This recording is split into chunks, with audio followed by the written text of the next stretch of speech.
Atlanta, Georgia is the site for this NFL telecast. Thanks for joining us again today. This is a most interesting matchup as the Raiders square off against the Falcons.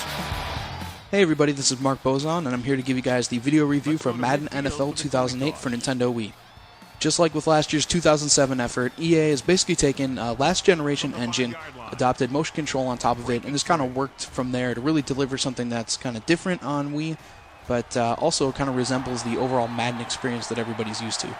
This year's Madden is still just as fast, just as brutal as it was before, and they actually made some changes. You've got Big Hit 2.0, you've got the revamped Superstar mode, you've got more motion overall, including defense, and as far as adding controls goes, it's a better version overall, and it's still more fun to play than it was last year. On the flip side, though, there's also a ton of last-generation issues that are showing up when you play. Defenders will cut off receivers that are trying to run routes, and they won't call any pass interference. You've also got camera glitches that kind of show motion blur or depth of field blur when you switch too quick from camera to camera.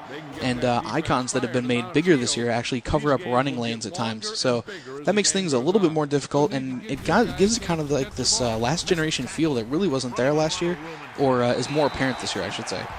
Even despite all that, we're not really telling you not to get Madden 08. It's still a great game of football.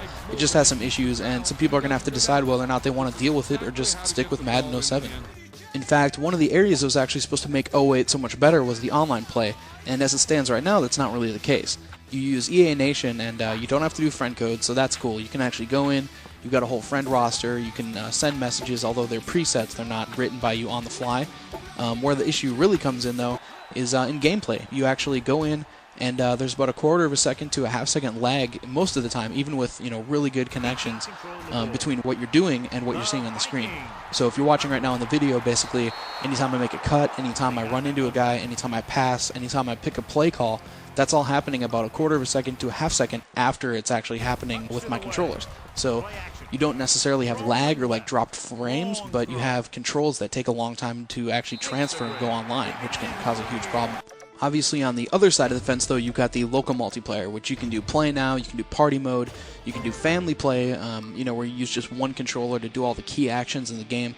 And that stuff all works great, but the same bugs are still throughout. So it's like the core game just suffers while everything else has gotten better. So things like that kind of get in the way of playing local multiplayer, too, even though there are all these mini games. There's all these different drills, there's trivia, there's all that party mode.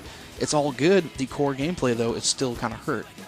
Basically, what it comes down to is this. Madden 08 is a better game than it was in 2007. It's a packed game. There's really a ton of stuff there. The problem is it's got all these last-generation issues that you're going to have to overlook if you're really going to enjoy this game. So, obviously, we love the game. We gave it an 8.5. I gave it an Editor's Choice Award. It still has a ton going for it. So, if you're a huge football fan, you're looking for a great game of football, pick up Madden 08. Just know that it still has some last-generation issues, and it's not quite as good as it could be on Wii. To go more in depth with our full written review, check out IGN.com.